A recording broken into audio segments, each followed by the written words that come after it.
ମୁଁ ସର୍ବପ୍ରଥମେ ଧନ୍ୟବାଦ ଦେବି କନ୍ଧମାଳବାସୀ को मो उपर आस्था प्रकट करिथिबारु एवं मो उपर विश्वास थिबारु मोर नेतृत्व मो उपर विश्वास प्रकट करछंती।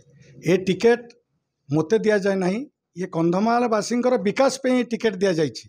तेणु कंधमालवासी निर्वाचन लड़िबे, मु सेमानंकु मोर टिकेट समर्पण करुछि कंधमालवासी की जे सेमाने ए निर्वाचन लड़िबे एवं माननीय नरेंद्र मोदी की पुणी देशर प्रधानमंत्री करेबे।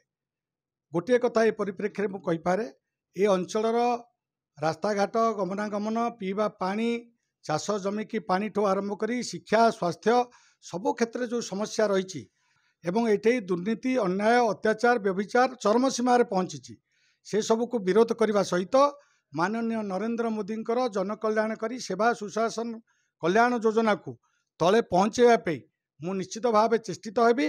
मो उपर जो गुरुदायित्व देइछि पार्टी मु निश्चित भाव में लोक मानक नहीं लोक मानकर सुख दुख सामिल होकर लोक मान भितर जड़े होकर ए समस्या को सतत समाप्त करने संघर्ष करी एवं लोक मानकु तांकर जो न्याज्य प्राप्यता को जोगाई देबारे प्रचेष्टा करी। सर्वोपरि मु धन्यवाद देवी मोर शीर्ष नेतृत्व को कंधमालवासी।